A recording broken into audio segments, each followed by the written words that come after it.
మనము ఈ problem resolve చేయగలిగితే it will be beneficial to India.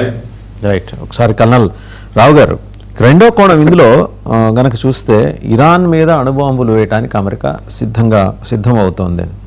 అంటే అంత ఎక్స్ట్రీమ్ స్టెప్ తీసుకునే అవకాశాలు అక్కడ కనిపిస్తున్నాయా? ఎందుకంటే అది వాళ్ళిద్దరూ కొట్టుకు చేస్తే పెద్ద సమస్య లేదు ప్రపంచానికి, బట్ వాళ్ళిద్దరి బాధ ప్రపంచానికి బాధ కాబోతుంది కదా.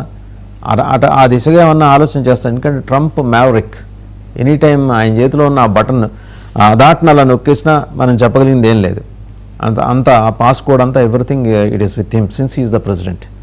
ఆ రకమైన నిర్ణయం తీసుకుంటాడా డెస్పరేట్ స్థితిలోకి వెళ్ళిపోయిన తర్వాత? ప్రస్తుతానికి అయితే అనిపించట్లేదండి. ఇదంతా పార్ట్ ఆఫ్ సైకలాజికల్ వార్ఫేర్ అనుకుంటాను. మీరు న్యూక్లియర్ వెపన్స్ తయారు చేస్తున్నారు కాబట్టి నేను మీ మీద న్యూక్లియర్ వెపన్సే వాడి మిమ్మల్ని నాశనం చేస్తాను అన్న థీమ్ అది. ఎందుకంటే ప్రస్తుతానికి ఇంకా యుఎస్ఏకి తీటు లేదు, ఇరాన్ ఎందుకు సరిపోలేదు. ప్రస్తుతానికి పై చేయి కింద కనిపిస్తున్నా కానీ ఇరాన్ ఇది మాత్రం నిజంగా అమెరికా సీరియస్ గా తీసుకుని ట్రూప్స్ పంపిస్తే ఇరాన్ పరిస్థితి అయిపోతుంది. సో ఆ విధంగా అవసరం లేదు న్యూక్లియర్ వెపన్. కాకపోతే ఏంటంటే ఆ థ్రెట్ ని చూపించి వాళ్ళని ఎలాగలా లొంగ తీసుకోవాలి, చర్చలకు తీసుకురావాలి. ప్రస్తుతానికి అట్లీస్ట్ డీల్ ఏదో చేసుకోవాలి. హార్ముజ్ జలసంధి ఓపెన్ అయిపోతే నేను వెనక్కి వెళ్ళిపోతాను అన్న పరిస్థితిలో ఉన్నారు. న్యూక్లియర్ వెపన్స్ వాడడానికి అమెరికన్ ప్రెసిడెంట్ కి ఫుల్ పవర్ ఉన్నా కానీ ఎగ్జిక్యూటివ్ ప్రెసిడెంట్ మనం గుర్తుపెట్టుకోవాలండి, వాళ్ళ దేశంలో కూడా కొన్ని కౌంటర్ పవర్స్ ఉంటాయి. అవి అన్సీన్, కొన్ని పైకి కనిపిస్తాయి, కొన్ని పైకి కనిపించాయి. జస్ట్ ప్రెసిడెంట్ ఆర్డర్ చేసినంత మాత్రాన న్యూక్లియర్ వెపన్స్ వాడేస్తారని కూడా గ్యారంటీ ఏమీ లేదు. అది కూడా మనం గమనించాలి. కన్నా రావు గారు, అంటే మీరు అన్నట్టు ఆయన పైన ఒక 17 ఏజెన్సీస్ హెడ్స్ పనిచేస్తున్నారు. ఇన్ఫ్యాక్ట్ వాళ్ళ డైరెక్షన్లోనే ఆయన వెళ్తాడు. మనం అందరం బయట ప్రపంచం భావించినట్టు ఆయన ఒక్కడే సుప్రీం కాకపోవచ్చు, కానీ వాళ్ళందరూ కూడా సమ్మతించే దిశగా ప్రయత్నాలు జరుగుతున్నాయని అంటున్నారు. అంటే ఒకటి మీరు అన్నట్టు ఇది ఒక మైండ్ గేమ్లో భాగంగా మీడియా కథనాలు రాయించడం అనేది మనం ఎప్పటి నుంచో చూస్తూ వస్తున్నాం. ఇవన్నీ కూడా క్యాపిటలిస్ట్ కంట్రీస్లో ఇదొక ప్రాక్టీసు, చాలా చిత్తశుద్ధితోటి క్రమశిక్షణతోటి వాళ్ళు చేస్తూ ఉంటారు. సో ఆ ట్రాప్లో ప్రపంచం పడిపోయే ప్రమాదం కనిపిస్తుంది కదా. ఒకవేళ అది ట్రాప్ అని భ్రమింపచేసి నిజంగా చేస్తే అనే ప్రశ్న వస్తుంది ఇప్పుడు. టాక్టికల్ న్యూక్లియర్ వెపన్స్ వాడచ్చు. టాక్టికల్ న్యూక్లియర్ వెపన్స్ అంటే జనరల్ గా 0.5 కిలోటన్ అలా ఉంటాయండి. ఇవన్నీ ఆర్టిలరీ షెల్స్ మీద జనరల్ గా ప్రయోగిస్తారు, మిసైల్స్ మీద ఎక్కువ వాడరు. దీని రేంజ్ చాలా లిమిటెడ్ గా ఉంటుంది. అయితే మాత్రం అసలు న్యూక్లియర్ అనగానే ప్రపంచంలో అంత నెగిటివిటీ జనరేట్ అవుతుంది. తర్వాత వాళ్ళ ఓన్ కంట్రీలో కొంతవరకు రెసిస్టెన్స్ మొదలవుతుంది. అంత తీవ్రం కాలేదు కానీ నో కింగ్స్ అన్న సిస్టమ్స్ లోను వీటిలోనూ కొంతవరకు రెసిస్టెన్స్ మొదలవుతుంది. ఆ రెసిస్టెన్స్ విపరీతంగా పెరిగిపోతుంది. అది యాంటీ ట్రంప్ అయ్యే అవకాశాలు ఎక్కువ ఉన్నాయి. అలాగే యూరోపియన్ యూనియన్ ఇవన్నీ కూడా యాంటీ ట్రంప్ 100% యాంటీ ట్రంప్ అయ్యే అవకాశాలు ఎక్కువ ఉన్నాయి. ఇక మిగతా ఆఫ్రికా, ఏషియా అంటారా, అవి ఎలాగా దీన్ని సద్వినియోగం చేసుకోవాలని చెప్పి అవి యాంటీ అమెరికన్ ఫీలింగ్స్ ని ప్రపంచంలో పెంచుతాయి. న్యూక్లియర్ వెపన్స్ మాత్రం అంత ఈజీగా కనిపించట్లేదు. ఎందుకంటే ఇంకా చాలా సమయం ఉంది. అవసరం వస్తే యుక్రెయిన్ రష్యా వారు 4 సంవత్సరాలు నడవగా లేనిది ఇక్కడ ఇంకొక సంవత్సరం నడవడానికి ఏం పెద్ద గొప్ప ఏం కాదు. అలాగే గ్రౌండ్ ట్రూప్స్ అమెరికా దగ్గర ఉన్నవి మొత్తం కదిల్చి యాక్చువల్ గా గ్రౌండ్ అటాక్ చేయగలిగే కెపాసిటీ వాళ్ళకు ఉంది. అయితే టైం పడుతుంది. సో న్యూక్లియర్ వెపన్స్ మాత్రం నాకేం సాధ్యం కనిపించట్లేదు. ఎస్, వాళ్ళకున్న కొత్త టెక్నాలజీ డెమాన్స్ట్రేటర్స్ ఏదో పేరు చెప్పుకోవడానికి 47 model of F series air craft ఏవైతే ఉన్నాయో, ఎస్పెషల్లీ ఆయనకు ఒకటి ఏంటంటే ఈజ్ ద 47th ప్రెసిడెంట్ ఈ రోజుని. సో ఆ విధంగా నేనేదో టెక్నాలజీ అప్గ్రేడ్ చేశాను అని చెప్పుకోవడానికి ఇటువంటి ఏమో ట్రయల్స్ చేయొచ్చు.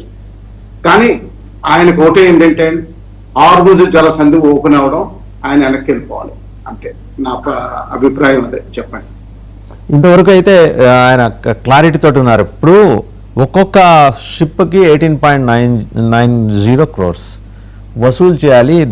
ఆ మేరకు వాళ్ళు పార్లమెంట్ సెక్యూరిటీ కమిటీ ఒక నిర్ణయం తీసుకుంది. అసలు వీళ్ళు ఎప్పుడు సమావేశం అవుతున్నారు, ఎక్కడ సమావేశం అవుతున్నారు, ఎవరు దాన్ని నిర్వహిస్తున్నారు? ఇప్పుడు ఉన్న ఐఆర్జీసీ టాప్ కమాండర్స్ అందరూ ఎవరన్నా వచ్చి కనపడంగానే 24 hours అని లేపేస్తుంది ఇజ్రాయెల్. అసలు వీళ్ళు ఎవరు? ఇప్పుడు కూర్చొని మాట్లాడుతున్న వాళ్ళకు ఉన్న శాంక్టిటీ ఏంటి? ఎందుకంటే ఇరాన్ పార్లమెంట్కి అన్ని అధికారాలు ఉన్నాయా, విశేష అధికారాలు ఉన్నాయా, లేకపోతే ఐఆర్జీసీఏ డైరెక్ట్ చేస్తుందా, నిజంగా ముస్తఫా ఖమైనీ వెతికే ఉండే ఈ డైరెక్షన్స్ ఆయనే ఇస్తున్నాడా సార్? ఐఆర్జీసీ ఖమేనీ మాత్రం డైరెక్షన్స్ ఇస్తున్నట్టు అనిపించట్లేదు డైరెక్ట్ గా. ఆయన బహుశా ఇంకా హాస్పిటల్లో ఉండాలి, ఎందుకంటే అదే సమయంలో మిగతా రిలేటివ్స్ అందరూ పోయినప్పుడు ఆయనకి సీరియస్ ఇంజరీస్ అయి ఉండాలి. అయితే ఆయన బతికే ఉండాలని చెప్పి ఇప్పుడు వరకు ప్రస్తుతం మనం భావించవచ్చు. అమెరికన్ ప్రెసిడెంట్ ఏదైనా అనౌన్స్మెంట్ చేసినా కానీ ఆయన బతికే ఉన్నట్టు మనం లెక్క పెట్టుకుంటాం. ఐఆర్జీసీ సీనియర్ కమాండర్స్ అక్కడి నుంచి వెళ్ళిన నేషనల్ సెక్యూరిటీ లర్జాని చనిపోయిన తర్వాత ఆయన రీప్లేస్ చేసింది కూడా ఐఆర్జీసీ నుంచి వచ్చాయి. అంటే ఐఆర్జీసీ ఏంటంటే ఒక సుప్రీం ఆర్గనైజేషన్ కింద తయారైంది. దాదాపు 2 lakhs army, navy, air force, missiles, తర్వాత ఏంటంటే అన్నిటి మీద ఫైనాన్సెస్ మీద అన్నిటి మీద కంట్రోల్. ఇప్పుడు అసెంబ్లీ వాళ్ళ పార్లమెంట్ ఈక్వలెంట్ మీటింగ్ అంటారా, అది జరుగుతూనే ఉంది. ఇన్ఫాక్ట్ ట్రంప్ గారు చెప్పేది ఏంటంటే వాళ్ళ స్పీకర్ తోటి మాట్లాడు. యాక్చువల్లీ ఈ స్పీకర్ కి డెమోక్రసీలో పెద్ద రోల్ ఏమీ కనిపించదు ఇంటర్నేషనల్ అఫైర్స్ లో, అలాగే డిప్లొమసీలో ఆయనకి పెద్ద రోల్ ఉండదు. కాకపోతే వీళ్ళు ఏం భావిస్తున్నారంటే ఏదో అంటే చెప్పడానికి చెప్తున్నారు తప్పితే కానీ ఇది ఇంకా సుప్రీం సెక్యూరిటీ కౌన్సిల్ అంటారా, దాని నంబర్స్ లిమిటెడ్. అంతకుముందు అయోధ్యలో పోయినప్పుడు కూడా ఒక మజ్లిస్ కమిటీ మొత్తం దాదాపు 200 మంది మెంబర్లు ఫిజికల్ ఓటింగ్ వేశారు. ఆ టైంలో కూడా ఇజ్రాయలీస్ అక్కడ ఫైరింగ్ చేయడం, ఎయిర్ బాంబింగ్ చేయడం జరిగింది. కాకపోతే ప్రెసిషన్ టార్గెట్ కావాలని బహుశా చేయలేదు. ఎందుకంటే ఆ 200 మంది పోతే మళ్ళా ఇంకా విపరీతమైన తిరుగుబాటు జరుగుతుంది, అంటే నెగిటివిటీ వస్తుందని చెప్పి బహుశా చేయలేదు. సో ఆ విధంగా మీటింగ్ జరిగే అవకాశాలు కనిపిస్తున్నాయి. పార్లమెంట్ మీటింగ్ అంటారా, అది జరుగుతూనే ఉంటుంది. ఐఆర్జీసీ మాత్రం ఫుల్ కంట్రోల్లో ఉంది, అది మనం గ్రహించాలి. ఐఆర్జీసీ స్ట్రాంగ్ గా ఉన్నంత వరకు ఇరాన్ ని ఎవరు ఏం చేయలేరు. ఓన్లీ ఐఆర్జీసీ డిఫీటే ఇరాన్ ని కంట్రోల్లోకి తీసుకునే అవకాశం కనిపిస్తుంది. సార్, మొన్న నావీ చీఫ్ని ఆయన తంగ్జీరీని ఆయన అసాసినేట్ చేసిన తర్వాత స్ట్రైట్ ఆఫ్ హర్మూజ్ దగ్గరికి ఎంతో కొంత అమెరికా తన బలగాల్ని పెనట్రేట్ చేయించడానికి ప్రయత్నం చేస్తుంది అనేది ఒక వర్షన్. రెండోది డిగో గార్షియాని వదిలేసిన USS Tripoli almost near by. అయితే కోర్స్ ఇంకా గల్ఫ్ ఆఫ్ అక్కడికి వచ్చే అవకాశం లేదు, స్ట్రైట్ ఆఫ్ హర్మూజ్ దగ్గరికి వచ్చే అవకాశం లేదు, ఎందుకంటే లోపలికి వస్తే అటాక్స్ ఎట్ నుంచి జరుగుతాయో తెలియని పరిస్థితి. నిజంగా వాళ్ళ నావీ చీఫ్ పోయిన తర్వాత వాళ్ళకి దిశానిర్దేశం లేకుండా పోయిందా? స్ట్రైట్ ఆఫ్ హర్మూజ్ మీద థరో కమాండ్ ఉంది అతనికి, చనిపోయిన తంగ్జీరీకి. అతను చనిపోయినంత మాత్రాన పెద్ద తేడా చేయదండి, ఎందుకంటే వీళ్ళు ఇరాన్ వాళ్ళు 2 సంవత్సరాల నుంచి అన్ని యాంటిసిపేట్ చేసుకుంటూ వస్తున్నారు, అన్ని వార్గేమింగ్ చేసుకున్నారు, అన్ని plan A, plan B, plan C అన్ని తయారు చేసుకున్నారు. ఒక మిలిటరీ జనరల్ గా ఇటువంటి కమాండ్స్ లో ఒక టాప్ సీనియర్ ఆఫీసర్ పోయినా కానీ ఇమీడియట్ గా రీప్లేస్ చేయడానికి ఎవరో ఒకళ్ళు తయారుగానే ఉంటారు. Concept of second in command అని, చీఫ్ ఆఫ్ స్టాఫ్ అని ఇటువంటివి ఉంటాయి. సో దానికి రీప్లేస్ చేయడానికి ఈక్వల్. తర్వాత ఏంటంటే వాళ్ళు కూడా సేఫ్ ప్రొసీజర్స్, థింకింగ్ అన్ని కంటిన్యూ అవుతాయి. ఒక లీడర్ పోయినంత మాత్రాన జనరల్ గా ఫైనాన్షియల్ సెక్టర్ లో కానీ, ఇండస్ట్రియల్ సెక్టర్ లో కానీ మ్యాక్సిమం ఇన్వెస్టర్స్ పోయినప్పుడు ఏదో తేడా వస్తుంది, కానీ ఆర్మ్ ఫోర్సెస్ లోను ఇటువంటి చోట్ల అటువంటి తేడా రాదు. తర్వాత ద వెరీ ఫ్యాక్ట్ దట్ కి వాళ్ళు 2 చైనీస్ షిప్స్ ని వెనక్కి పంపించేశారు. తర్వాత అఫ్ కోర్స్ ఇప్పుడు మళ్ళా తర్వాత వదిలేరు అనుకోండి, తర్వాత కంట్రోల్డ్ గా వదులుతున్నారు. అంటే ఏంటంటే బందర్ అబ్బాస్ నుంచి డైరెక్ట్ గా కంట్రోల్ చేయడంలో వాళ్ళు సక్సెస్ఫుల్ అవుతున్నారు. సో అందులో ఒక కొంతమంది కమాండర్స్ లాస్ అయినా కానీ వాళ్ళు తట్టుకునే పరిస్థితిలో ఉన్నారు, దీని అభిప్రాయం. ఇంకా ట్రంప్ కార్డ్స్ వాళ్ళ దగ్గరకు ఉన్నాయి. ఒకటి ఏంటంటే ఇందాక మీరు అన్నట్టుగా హౌతీ కార్డ్ ఇంకా వాడలేదు. హార్మోజ్ జలసంధి క్లోజ్ చేయాలని చూసినా కానీ, ఓపెన్ చేయాలని చూసినా కానీ అక్కడ హౌతీస్ రెడ్ సీ క్లోజ్ చేస్తారు. రెడ్ సీ క్లోజ్ అయితే సూయజ్ కెనాల్ క్లోజ్ అవుతుంది.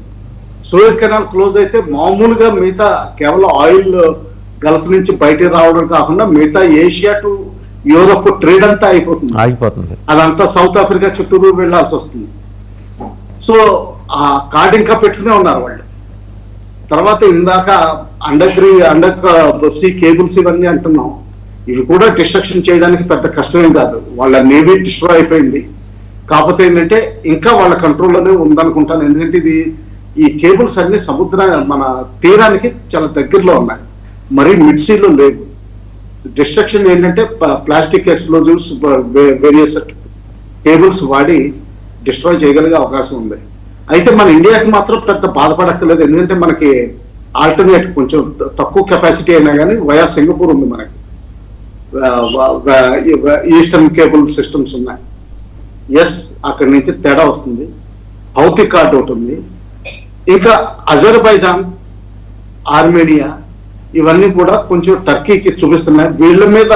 వీళ్ళని ఎంతవరకు ఇరాన్ కంట్రోల్లోకి తీసుకోగలదు అన్నది మనం కొంచెం ఇంకా వేచి చూడాలి. ఎందుకంటే ఆఫ్టర్ ఆల్ ఇస్లాంలో ఒకటి ఉంది, ఆఖరికి వస్తే రిలీజియన్ కి ఇంపార్టెన్స్ ఎక్కువ. షియా సున్నీ ఇవన్నీ కూడా మర్చిపోతారు. అందుకని ఇప్పుడు మిడిల్ ఈస్ట్ లో కంట్రీస్ ఏవో రూమర్స్ వచ్చినా కానీ అన్ని వెళ్ళి అమెరికాని ప్రాధాయపడుతున్నాయి, ఇరాన్ అంతమొందించేయండి అని ఇలాగని. ఇదంతా పార్ట్ ఆఫ్ ఇన్ఫర్మేషన్ వార్ఫేర్, అదే సైకలాజికల్ వార్ఫేర్ అనుకుంటాను. యాక్చువల్గా వాళ్ళు అలా బతిమాలరు. షియా సున్నీస్ వీళ్ళకి పడపోయినా కానీ ప్రస్తుతానికి ఎవరు ఇరాన్ మీద అటాక్ చేయట్లేదు, అది మనం గమనించాల్సిన విషయం. సో ఆ విధంగా ఏంటంటే ప్రస్తుతానికి పార్లమెంట్ కలవడం, మీటింగ్స్ జరగడం, పోనీ ఏదోటి మన ఆంధ్ర